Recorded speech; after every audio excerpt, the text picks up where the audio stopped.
Fil-qosor, min kien Gianfrancesco Giuseppe Soldanis?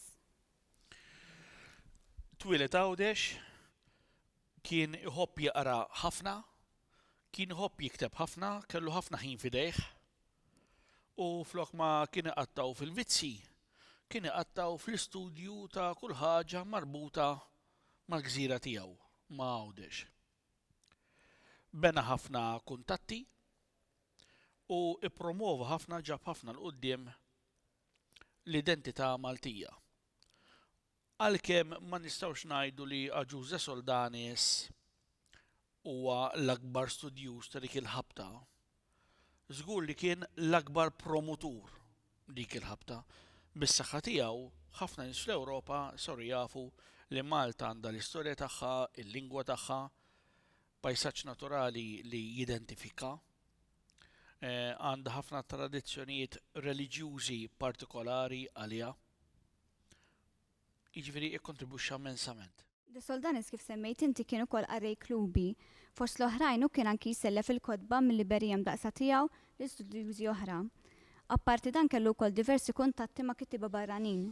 Dawn il-fatturi kif jiddistingwuh minn nies oħra ta' żmienu? Qabel xejn, De Soldanis kien jaf jikteb u jaqra fi żmien meta il-maġġoranza kbira tal-Maltin kienu illitterati. It-tieni nett kellu biblioteka meta Malta kienet ma kenniex biblioteka u kellu biblioteka privata. Mal-biblioteka privata kellu mużew żgħir ukoll mimli artefatti naturali bħal pereżempju biċċiet ta' qroll illi s-sajjieda Għawċin kienu jtellaw bejn Malta u Għawdex.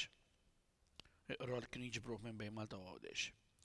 Jiġifieri Giuseppe De Soldanis kien formidabbli għaliex f'dak li huwa jiddeskrivih bħala deżert letterarju qed ngħidu għal Għawdex, huwa kien jikteb il-ħin kollu lil eruditi sqallin Taljani u Franċiżi, kien jiktbilhom bit-Taljan, iweġbuh lura bil-Franċiż, bit-Taljan u bil-Latin u kien jibqa' jżomm il-korrespondenza. Barra minn hekk ġie li kien jixtri xi kotba jew kitbiet qosra li ppubblikaw Maltin oħra bħal Saverio Mifsud, bħal Konti Ċantar, bħal Testaferrata.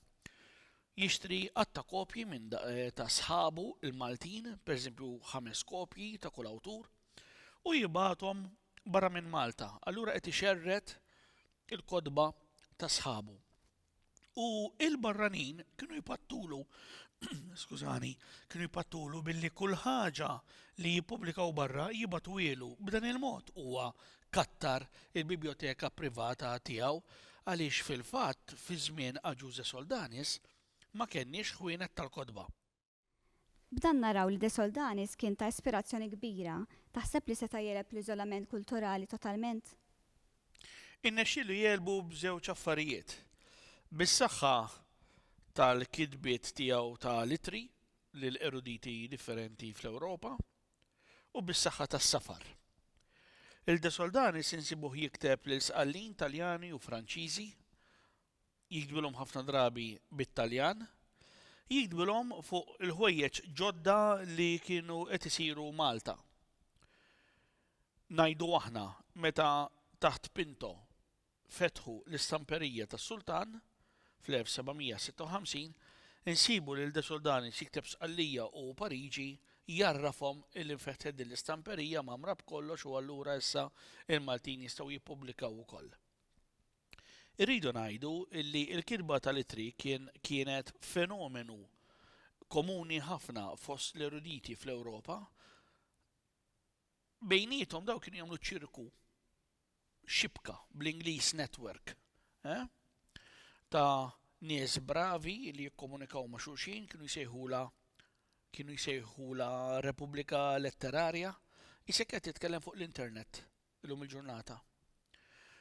U bis-saħħa anke ta' dawn l-itri kienu anke jaqsmu ipartu l-kotba għax ma litra kienu jibgħatu x'kotba ġodda qegħdin joħorġu. De Soldanis narawh jagħmilha dina għaliex kien jibgħat il-kotba ta' sħabu li jkunu stampati pereżempju l-Italja, kien jiġġibihom Malta u minn Malta jibgħathom fl-Ewropa.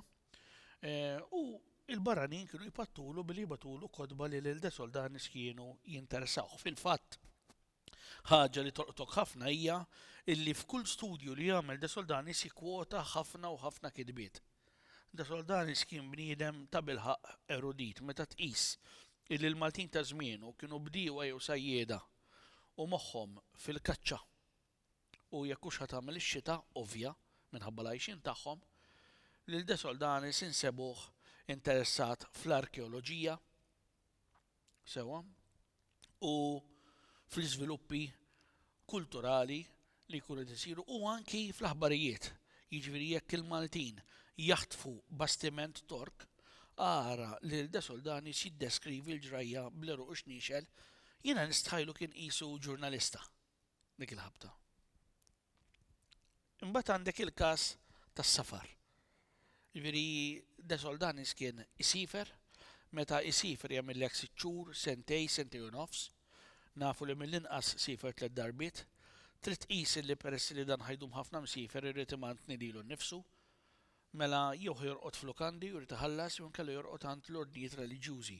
U kien ħabib kbir pereżempju tal-Kapuċċini u hawn min jgħid illi meta kien isifer fil-Grand Tour meta mar l-Italja De Soldanis raqat għand il-Kapuċċini huwa l-uniku mod kif tista' tifhem kif dan ir-raġel seta' jagħmel 2 u nofs il-barra minn xtutna. Ġieli kien jikteb anke xi poeżiji brat ta' ħajr lil min ikun laqgħu għandu. U allura nistgħu nosservaw kif kien iqatta' il-ġranet tiegħu meta jkun barra. Interessanti pereżempju li meta kien Venezja u stess jgħid fit-tmiem ktieb li ħareġ Venezja fuq in-nawfraġġju Pawlin f'Malta illi filgħodu kien jara il-Bażilki u fil-għaxija flok ma jorqod kien jistudja joqgħod jikteb. Dana minn ġurnata kien jipprova jieħu li jista'. Fid-damma De Soldanis jinkludi wkoll informazzjoni enċiklopedika minn barra l-informazzjoni li normalment insibu f'dizzjonarju. Għaliex taħseb li De Soldanis ħass il-ħtieġa li jagħmel dan? Kienet xi ħaġa komuni għal żmienu? Ma kienx bniedem dixxiplinat. Waqt li llum nagħtu valur kbir lit-tarif etnografiku li nsibu fid-damma lil tarif kważi ġurnalistiku. Anka diskors fuq in-nies illi nsibu fid-damma. Mill-banda l-oħra dana jagħmlu għax ma kienx dixxiplinat. Jiġifieri meta tqabbel lessikografi oħra ta' żmienu, għall-kelma imnarja jgħidulek din hija l-festa iddedikata lil San Pietru San Pawlo. Daqshekk. De Soldanis le. De Soldanis jagħmellek paġna u nofs. Jgħidlek hija festa dedikata għal San Pietru San Pawlo. Jgħidlek in-nies jibdew jaħsbulu minn ġurnata qabel biex jitilqu lejn is-saqqajja. Jistennew il-quddiesa fil-katedral tispiċċa u minn hemmhekk nofshom fis-sakra diġà jitilgħu lejn il-buskett. U il-buskett ikomplu jiskru, jgħodu jitbandlu, jagħmlu l-picnics, jgħodu jitbaħardu, ġurnata sieħa lejn sħiħ, jgħidlek u jekk inti trid tara il-ħajja, l-istorbju, l-ors ta' dawn in-nies, għati titwila lejn il-kwadru tal-pittur Pariġin Favre li darba tela l-imnarja il-buskett u pinġa direttament live jiġifieri dak li kienu qegħdin jaraw għajnejh. Issa f'din id-deskrizzjoni sabiħa ta' De Soldanis nosservaw valur etnografiku kulturali u anke tarif li jorqod l-istorja tal-arti. Nafu li Favre għandu kwadru tal-imnarja. U ma konniex nafu sal-lum illi kien tiegħu b'mod pożittiv. Konna naħsbu li kien tiegħu mid-daqqa tal-pinsell, imma bis-saħħa De Soldanis nafu li fil-fatt għandu kwadru. Mill-banda l-oħra, meta tqis li inti qed tixtri dizzjonarju, ikollok tammetti li dan it-tarif mhux normali li ssibu f'dizzjonarju. Inti qed li wkoll ġustament għandu tarif enċiklopediku. Fis-seklu 18 kienet komuni ħafna li meta jitkellmu fuq xi ħaġa jikkupjaw ix-xogħlijiet ta' ħaddieħor mhux bħallum. Illum dik nikkundannawha. Illum inti tikkwota lil ħaddieħor imma mhux tikkopjah. Fis-seklu 18 u anke qabel kienu jikkupjaw. Allura ssib illi n-nies il-bravi jitkellmu fuq il-folklor, fuq it-teoloġija, il-ġeografija, il-kultura in ġenerali, l-istorja, il-lingwa.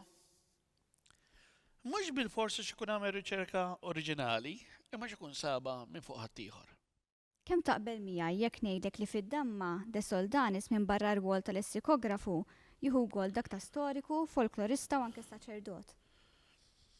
Iva, ħanibda b'tas-saċerdot u inti fakkarni fl-oħrajn. Tas-saċerdot. Jgħidlek pereżempju meta qed jitkellem fuq il-buskett. Jgħidlek illi fil-buskett isiru t-tiġrijiet ta' żwiemel. Jgħidlek in-nisa immorru minn sigħat qabel. Imma mbagħad jibdew jonfħu minħabba sħana kbira li tagħmel. Jgħidlek għarhom kieku waqt paneġġierku ma jissapportux b'dak li l-bies kollu fuq. Allura hawnhekk għandek il-qassis tar-raħal li qed jagħti ċamata lin-nisa li fil-knisa ma jissapportux imma qatt tiġri ta' żwiemel imorru. Imbagħad inti semmejt li l-folklorista jagħti tarif pereżempju fuq in-newwieħa wara t-tebut. Jagħti tarif fuq il-ħelu dak li aħna ngħidulu l-Adam. Jgħidlek fejn kien isir, min jagħmlu l-aħjar biex kien isir dak l-Adam ta' Novembru. Jagħti tarif fuq ikel ieħor. Jagħti ħafna tarif De Soldanis u semmejt li Storiku. l-istoriku. De Soldanis meta jitkellem fuq il-kaless, jgħidlek il-kaless ilu ħafna Malta imma f'Għawdex daħal din is-sena qed jirreferi għall-1757.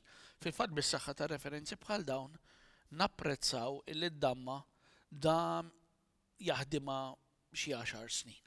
De Soldanis kien jemmen li l-Malti huwa mnissel mill-Puniku mhux mill-Arbi, tant li t-titlu sħiħ ta' dizzjonarju huwa damma ta' klim Kartaġiniż mxerred fil-fom tal-Maltin u Għawċin. Però kif jixed id-dizzjonarju wkoll De Soldanis kellu għarfien tat-Taljan u tal-Latin. Dawn kif influwenzaw meta ġie biex jiktab id-damma? Kien komdu għal De Soldanis illi jgħid illi l-Malti kellu nisel Kartaġiniż għax hekk qed jeleb il-problema storika u kulturali ta' kif il-Maltin huma nsara u fl-istessin jitkellmu bil-lingwa tal-Misilmin. Irridu niftakru fir-razziżmu li diġà kien jeżisti kontra l-Maltin fi żmien l-ordni.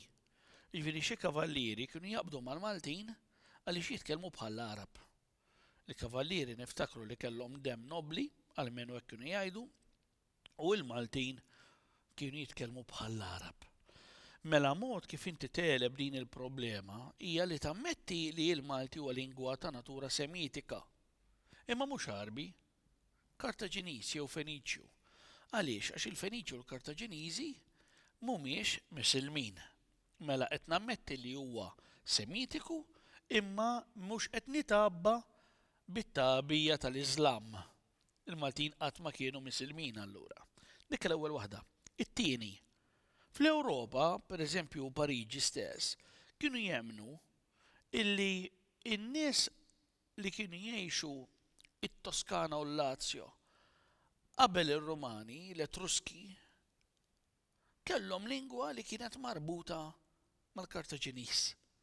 Mela meta De Soldanis jargumenta li l-Malti huwa ta' nisel Kartaġiniż, qed jgħid illi l-Malti huwa marbut mal-kultura Etruska. Kultura li kienet qiegħda tinteressa lil bosta eruditi fl-Italja fi żmienu.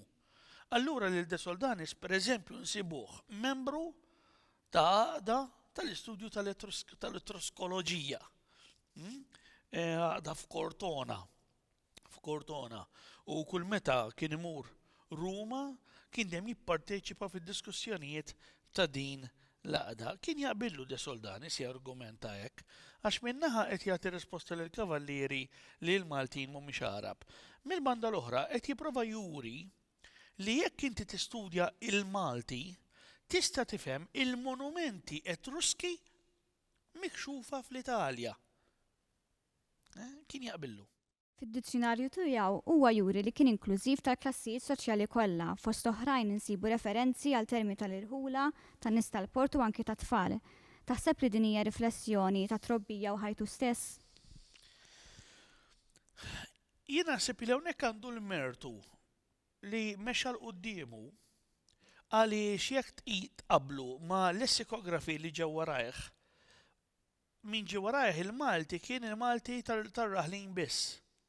Waqt li De Soldanis De Soldanis kelma li jgħidu għan-nies tal-bliet u ma jafuwix in-nies tal-irħula għax għandha nisel Taljan pereżempju, De Soldanis iġiba fid-dizzjonarju. Għax għal De Soldanis il-Malti huwa tagħna il-koll. Ġifri il-Malti tal-irħula, il-Malti tal-bliet, min ġie warajh? Il-Malti safi huwa tagħna biss. De Soldanis kien iktar miftuħ, għandu dak il-mertu. Fil-fatt, kif qed tgħid tajjeb inti, ġieli għamillek it-tikketti mal-kliem. Jgħidlek dan huwa termine villanesco, jiġifieri dik xiena hija kuċċarun tal-bdiewa. Dik xiena jagħmillek termine villanesco.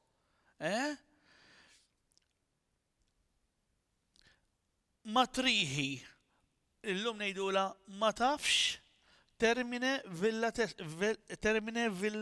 jgħidlek fl-irħula biss dan jinstema'. Le, għandu dan il-mertu kbir illi jipprova jiġbor il-Malti ta' kulħadd, anki ta' tfal. Jiġifieri il-vokabularju ta' ċkejknin dik li ngħidula l-lingwa ta' trabi, il-sini trabi, pereżempju bambu, tetu, għażimel, jagħtihomlok ċiċċi beqqi, poġġi bil-qiegħda, jagħtihomlok. Nafu x'tip ta' karattru kellu, kien bniedem qrib tan-nies biżżejjed biex dawn l-espressjonijiet ġabarhom minn ras il-għajn? Tant kien bniedem mitħla tan-nies illi l-bdiewa kienu jmorru għandu biex ituh muniti li jsibu muniti storiċi, mhux jaqalek euro, munita ta' dik il-ħabta. Kienu jituh dak li jsibu fl-għaliqi, għax kienu jafu li għandu l-mużew tiegħu. Barra minn hekk tant jagħti kliem li ma jistax ikun illi dana il-kliem li jagħti huwa tiegħu biss, ikun semgħu ikunu qalulu. Fil-fatt ġieli jiġbor kelma jgħidlek jiena ma nużajjiex din, imma smajta. U ġieli jagħti kliem li żgur ikun semgħu u ma jkunx qalu. Pereżempju, meta jirreferi għat-Tempju tal-Ġgantija, dak iż-żmien kienu jgħidulu it-Torri tal-Ġganti. U jikteb Torri ta' Ġanti. Għax hu sema n-nies jgħidu Torri ta' Ġqanti. U l-E ma kienx jgħidha xu kien jitkellem bil-ke dik li ngħidula tax-xewkija l-lum il-ġurnata. Allura peress li hu semaħħa ħażin, kitibha ħażin. Għandek oħra l-każ tal-kelma natarna. Jgħidlek dil-kelma ma nafx x'inhi, imma tismagħha f'qawl. Skont maħna, natarna. U tinduna li din hija akbar maħna, akbar hemmna. Jiġifieri aktar minn nola fil-għoli, aktar ħajkolli inkwi tal-wiċċi. U dan li ġara il-kelma antar u kien jgħidha kantar għax jitkellem bil-ke. Semaħħa mingħand nies li jgħiduha bil-e bħalna, il-e li ma kienx jgħidha hu. Allura fehm li qed jgħidu natarna mhux natarna. Allura fid-dizzjonarju taħt l-enne jagħtik natarna u jgħidlek kelma li ma nafx x'inhi, imma tintuża biss fil-qawl skont maħna natarna. Hija prova oħra li De Soldanis kien jisma' u jniżżel. Minkejja li De Soldanis kien awċi, kif semmejt inti, huwa qatta ċertu żmien Malta, speċjalment minħabba l-fatt li kien inħatar bibliotekarju tal-Ordni u l-ewwel bibliotekarju tal-Biblioteka tal-Belt Valletta. Minkejja dan mit-titlu stess tad-dizzjonarju taħt ismu jisqar li kien Awċi. Barra minn hekk anki waħda mill-ewwel kitbiet tiegħu kienet dwar l-istorja tal-Gżira Awċija. X'irwol għandu Għawdex fil-kitba tad-damma u kif jidher Għawdex fid-dizzjonarju tiegħu? Jien biex niċċajta nħobb ngħid lill-istudenti li d-damma huwa made in Gozo, mhux made in Malta, made in Gozo. Għaliex De Soldanis ma l-ewwel ċans li jkollu inizzel idaħħal lil Għawdex. Jiġifieri jekk qed jitkellem fuq il-gvieret jgħid li jfisser gvir ta' x'inhi għata biex bis-saħħa tagħha ma tħoss il-bart li tinfirex fuq is-sodda, imma mbagħad jgħid il-gvieret l-aħjar gvieret isiru f'Għawdex imma tibatuhom Malta minn fejn jibatuhom il-kumplament tad-dinja. Sewwa? Jiġifieri anke meta jsemmi il-ġobon jiġifieri għal-ġbejna qegħdin ngħidu, jgħidlek f'Għawdex jagħmlu l-aħjar ġbejniet. Il-ħin kollu. Jirreferi għalih fit-titlu tad-damma magħmul mill-kanonku Gianfrancesca Gius De Soldanis u mbagħad iżid Awċi, Gozzitano. Għax ovvjament kien gburi bl-identità tiegħu. Kien iħossu koll illi l-awturi Maltin jinjoraw lil Għawdex. Jiġifieri hu kien jieħu għalih li pereżempju 100 sena qablu Gianfrancesca Bela li kiteb l-istorja ta' Malta lil Għawdex bil-kemm semmih u biex jagħti risposta kiteb volum fuq l-istorja ta' Għawdex. Dak għalhekk kitbu l-istorja ta' Għawdex għax kien iħoss li Għawdex ma jidhirx parti mill-istorja ta' Malta. Apparti l-4 volumi, De Soldanis kellu volum apparti li kien juża bħala prattika. Però xorta waħda nsibu ħafna kitba fl-ispazji tal-ġnub u bejn il-linji tal-manuskritti l-propja. Din hija riflessjoni li ma kienx sistematiku għal kollox jew inkella aktar tindika l-entużjażmu qawwi li kellu għall-lingwa Maltija. Ma kellux sistema effiċjenti ta' kif jordna il-kliem. Lessikografi li ġew warajh kienu jikdbu l-kliem u t-tifsira ta' kull kelma fuq biċċa kartonċina. Allura jibdew bl-ittra A, B, C u jekk meta jagħmlu C jisimgħu kelma oħra bil-A, sewwa kartonċina għaliha u jdaħluha f'posta.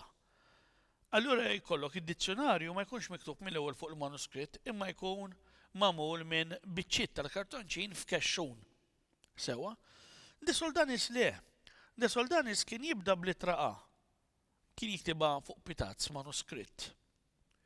Imbagħad jiftakar f'xi kelma oħra u jagħmel vleġġa biex tidħol f'posta dina. Jiena rnexxieli nsib 3 referenzi għad-dizzjonarju jinbena bil-mod il-mod. L-ewwel darba referenza għal 2 volumi, imbagħad referenza għal 3 volumi u l-aħħar waħda referenza għal 4 volumi kif insibu fil-Biblioteka Nazzjonali. Barra minn hekk anke l-aħħar verżjoni fiha ħafna kliem fil-marġini u vleġeġ fil-fatt xogħol kbir ħafna li għamlu Joanne Trevisan u Rosabel Karabotti li baqgħet tistinka biex teditja kien illi jordinaw ix-xogħol ta' De Soldanis. Isegwu l-vleġeġ kollha dawn iż-żewġ studenti tad-Dipartiment tal-Malti. Xogħol inkredibbli għamlu. Segwew kull kelma biex jidaħluha f'posta skont ix-xewqa tal-awtur. Jiġifieri huma mhux ordnaw il-kliem kif darilhom huma raw in-noti fil-ġnub, dan għandu noti juqtuh u żidiet kull imkien. U kull darba li jibiddel xi ħaġa għandna opportunità tad-deb biex insiru nafu xi ħaġa ġdida. Pereżempju, fuq sakemm baqa' jibdel, pereżempju, nafu fiċ-ċert illi id-dizzjonarju baqa' jikdbu sa l-1700 żgur 64. Għaliex? Għax fil-kelma kukkanja iħalli 3 tikek. Meta jgħid kukkanja warblu biex xaħam toqgħod tixxabbat miegħu. Jgħid isir fil-karnival imma dal-aħħar m'għadux isir. B'deċiżjoni ta' Grammastru. Mbagħad ġie il-Professur William Zammit ftit snin ilu u ħareġ ġmiel ta' paper li fiha tkellem fuq il-kukkanja fi żmien l-ordni u wera li fl-1763 seħħet traċedja kbira, il-kavallieri qatlu u darbu bosta Maltin illi taw ir-rambaġġ għal kukkanja mingħajr ma għadu jistennew is-sinjal uffiċjali ta' Grammastru u l-kavallieri bdew jibżaw mill-qilla tal-Maltin fi snin ta' wara li jistgħu b'xi mod jagħmlu xi irvell minħabba din it-traċedja u qataw il-kukkanja. Mela meta de Soldanis jgħidlek taħt il-kelma kukkanja illi din il-festa kienet inqetet sewwa taf illi wara l-1763. Bis-saħħa ta' dawn it-tip ta' tarifiet tibda tiddata ix-xogħol u tibda traħanka jikber. Għaliex? Għax imbagħad fl-ittri privati il-barranin ġieli kitbulu nifraħlek illi rnexxielek ittemm ix-xogħol fuq id-dizzjonarju, imma dawk kienu qegħdin jikbulu fl-1955. 8 snin qabel il-biċċa xogħol tal-kukkanja. Jiġifieri kien jgħidulhom milli lestih għax ikun lesta l-ewwel verżjoni. Imbagħad jisma' kliem ġdid u jerġa' jżid it-tieni verżjoni, it-tielet verżjoni. Jiena ma noħodix bi kbira, ma nafx ta', imma ma noħodix bi kbira li fis-snin li ġejjin insibu verżjonijiet oħra tad-damma. Dak illi għandna fil-biblioteka nafu kif wasal għandha għax kien imħolli b'wirt. Imma de Soldanis nafu li kien jagħti donazzjonijiet ta' manuskritti tiegħu. Per eżempju, nafu li għandu ġabra ta' pritki bil-Malti li hu kien lest li jistampom Firenze bis-saħħa tat-tabib Michelangelo Grima. Nafu bl-eżistenza tagħhom dawn, nafu t-titlu tagħhom qiegħed fil-Biblioteka Komunali ta' Palermo hemm it-titlu ta' dan il-manuskritt fejn qegħdin għadna ma nafux. Imma de Soldanis għandu ħaġa, tmur fejn tmur fil-biblioteki kollha dejjem ħassib xi ħaġa tiegħu għax kien jikteb ħafna. Kemm Giuseppe Aquilina kif ukoll Erin Seracino Nglot li kitbu l-iktar żewġ dizzjonarji magħrufa tal-Malti jagħmlu diversi referenzi għad-damma ta' de Soldanis. Għaliex taħseb li straħu daqstant fuq de Soldanis dawn il-lessikografi? Għax de Soldanis għandu ħafna kulur. Jiġifieri de Soldanis mhuwiex xott. Kif għadlek, jekk isemmi l-Adam tal-ħelu, xi ħadd jista' jgħidlek li hija forma ta' pasta di tixbaħ il-figolla. Imma de Soldanis jibda jgħidlek min kien jagħmilha l-aħjar, biex kienet tkun magħmula xi trid iktar. Barra minn hekk jitik fiduċja de Soldanis illi jaf fuq ix qed jitkellem. Qed jitkellem dejjem mill-esperjenza tiegħu, jiġifieri jekk ħantik eżempju ta' il-kelma bigilla.